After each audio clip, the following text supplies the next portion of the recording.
Hey there, beer hunters and wedge bankers. Welcome back to another episode of the Beer Huntress. I hope you're all exceptionally well. As you may have spotted, we are still at the home of the Beer Huntress, the Worley House of Trembling Madness. We're here for a few weeks whilst we're waiting for the studio to be ready, and also whilst we can't film in the pub because the pub is open. So yeah, get yourself down to Wigan Central, come and say hello. And you know, I can always give you my autograph if you want, although I'm not getting that famous at the minute. But yeah, so I've no wheel today. I've had to do this whilst I was back at the pub, so you're gonna have to take my word on it, but we landed on sour beer. So I've had this one in my cupboards for a little while. Been waiting to try it. This is the Rossøya from Vocation brewery, and it's a sour Kveik IPA, an 8%. So I'm expecting this to be a really complex, really interesting beer because I've got these three different elements that are going to be working quite interestingly together. The sour side of it, the Kveik yeast, which is the Norwegian strain of yeast, which is quite popular at the moment, and also the IPA and the double IPA aspect as well. So this is a bracing sour double IPA, and it's been brewed with the Norwegian Kveik yeast, as I've said. It's named after Rossøya, which is the northernmost island in Norway. Sitting at a nice comfortable 8%, so again another session beer for you all. I do like to ramp up the ABVs from time to time. The malts in this are extra pale malt. We've also got caramel in this as well, and the hops are Citra, Simcoe and Nelson Sauvin. So a really, really nice, interesting combination of hops there that's going to come out. But the most important aspect is the yeast, which is the Kveik yeast. Now, Kveik means yeast in the Norwegian local dialect, and it's an ancient yeast that's usually formed of several different strains that are available at the time. Historically, it was used by local farmers to make farmhouse beers, and there are many, many different variations and types that they can make from this. But don't let the term farmhouse fool you into thinking this is going to be a really, really heavy, funky kind of yeast strain that's going to add that kind of farmhouse flavours to it. It's actually been known for being really, really versatile, really can be used in all sorts of different styles. I've seen it done with tons and tons of different things. So yeah, it's definitely one of those ones that's got a little bit more versatility than just, say, a straight farmhouse strain. Its general tasting notes, it's very lacking in phenolics, so where you'd get very, very kind of heavy banana kind of flavours or phenol flavours coming through. It's supposed to be quite low on that, but it's supposed to be very ester driven, and so you're going to get a lot of kind of nice esters coming through on the nose and also on the palate as well, which is just going to give it that really nice spiciness, that nice fruitiness coming through. So yeah, a very, very interesting one. Especially putting it alongside the idea that this is not only going to be an IPA, so we're ramping the hop profile up, but we're also putting that kind of extra bit of sourness in it.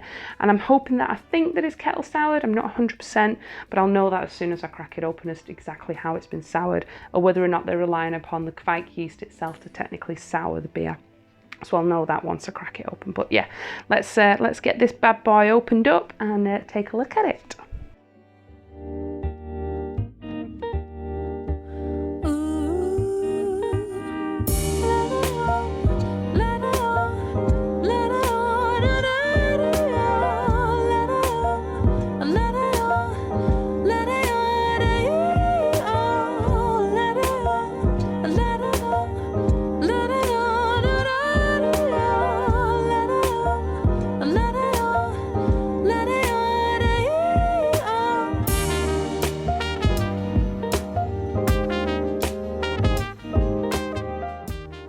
I'm loving what Vocation's doing at the moment with their artwork for some of their more special cans. They've got this really kind of beautiful optical feel thing going on. There's a slight embossment as well on the labelling, which is, I don't know, I just love things like that. Those little kind of tiny efforts make all the difference. Just tells you a little bit about the beer itself. It's even got the coordinates here for where Rossøya is. So nice little touch. And yeah, they're just really, really stunning, really kind of beautifully reflective. It looks like it's obviously the sea, or it's the waves crashing across an island and things like that. That's just really beautiful. Love the colour. Gorgeous what they're doing at the moment. And all their artwork for the special stuff's coming out. Just stunning.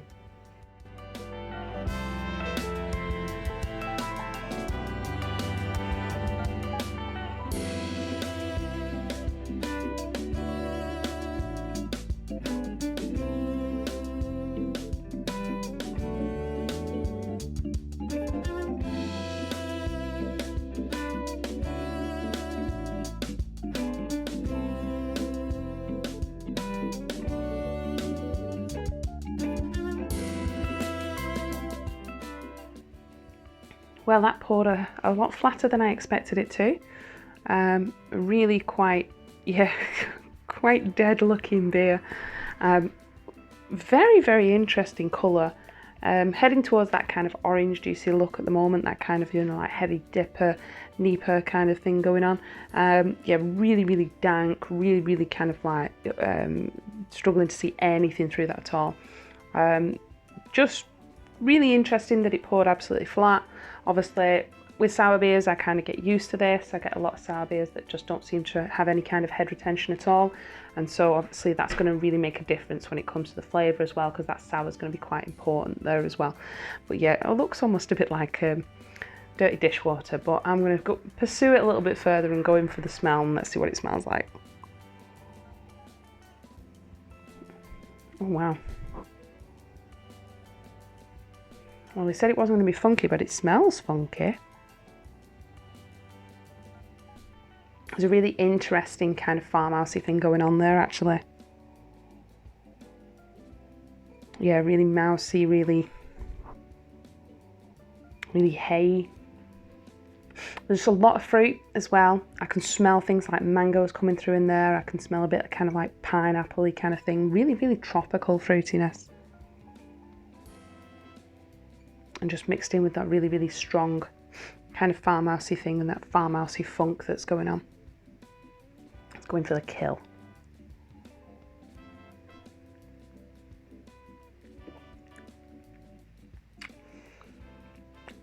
Oh, that's got layers. It's really grapefruity. Very, very grapefruity. And quite intense on the palate, kind of grapefruity as well. That's that sour kick. Quite intense, quite strong.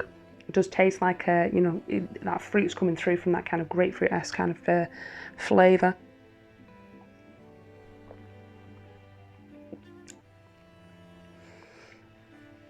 Funkiness from the yeast is up front.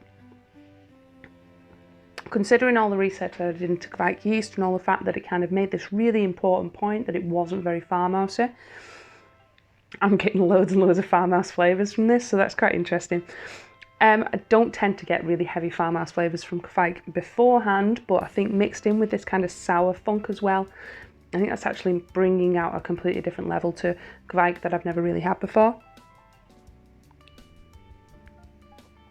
It smells beautiful. It's tangy, it's tart, it's just tantalising on the tip of my tongue. Can't think of any more T words to give you there.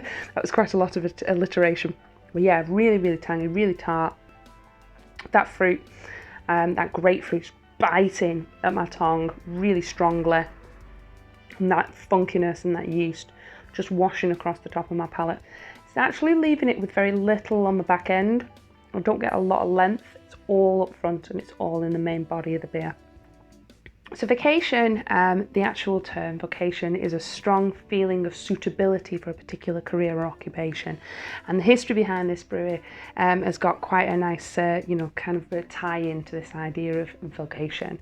So it all started just around about 2006, 2007, where a gentleman called John Hickling was working in IT for a bank. And although the money was particularly good, he didn't have much passion for it, and he was looking for something more interesting than just playing around with the spreadsheets all the time. So what he decided to do, as a beer fanatic, he decided to put his hand at home brewing. Now, a lot of our craft beer brewers in the UK have done exactly the same thing. They all started off with a load of buckets in their shed or in their garage and a load of bits and pieces from the local Wilkinsons or whatever, and started producing their own beer. And as with a lot of our UK craft beer brewers that went down this home brewing route, all of his friends turned around and said the stuff that he was making at home is probably just as good as some of the stuff that they were buying in the pub, and that he should think about pushing himself into a more commercial level. So he did. He quit his job, he sold his house, and then he co-founded his own brewery in 2008. And this was a phenomenally well responded to brewery and won multiple different awards. But after 5 years of working with this brewery, he decided that he'd taken the business as far as he possibly could, and he sold his stake in the shares of and started looking into new projects.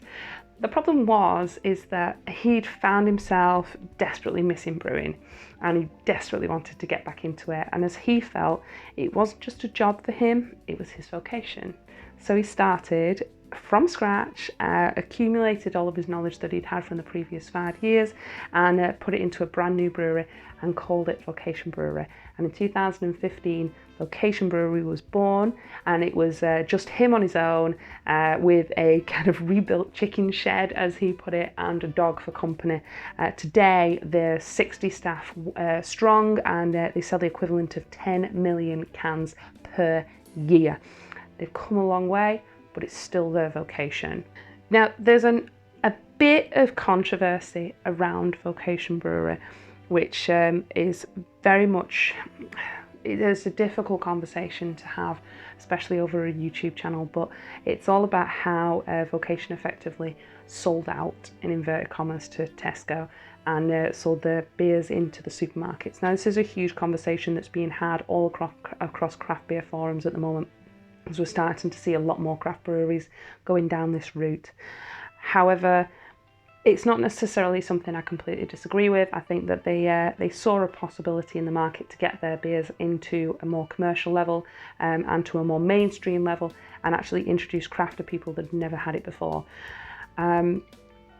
Some of the stuff that they do, such as the Rossøya and things like that, they won't necessarily put out to the supermarkets, and so I think that a lot of breweries that hold back those special beers just for their craft beer fans, and just for being purchased directly from them, or from your local bottle shop or your local independent, that's a really good way to go, rather than just banging everything out into the supermarket and hoping that it sells. But I think they had a lot of difficulty and a lot of trouble at first when they first went into supermarkets, and people reacted badly to the whole scenario, and they ended up really quite fighting their battle to kind of say, hold on a minute, we brew good beer, we want to brew good beer for everybody, and we want to make it available for everyone.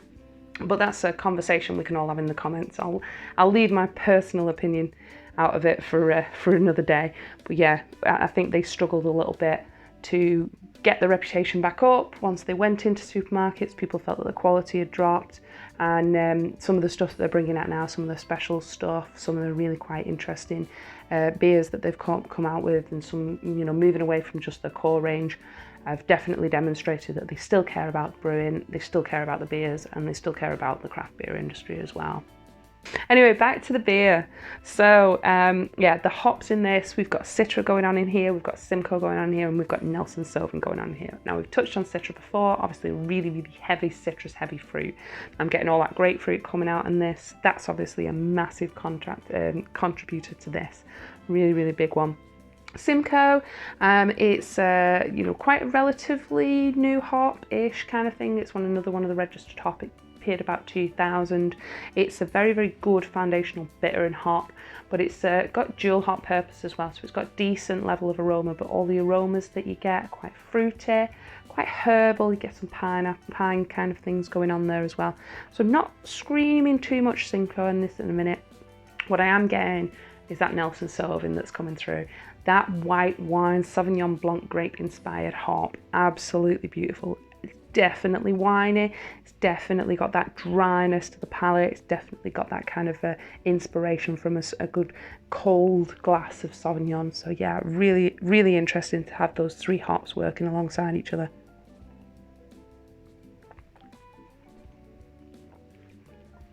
Just beautiful.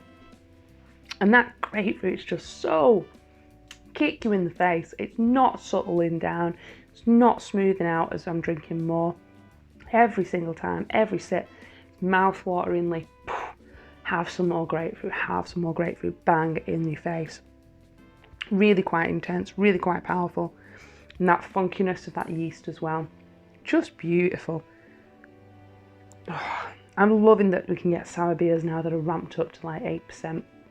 For a long, long time, the yeast wouldn't cope with those kind of temperatures, and it'd just die off, and you wouldn't be able to produce anything that was quite high ABV and still be quite strong, quite tart.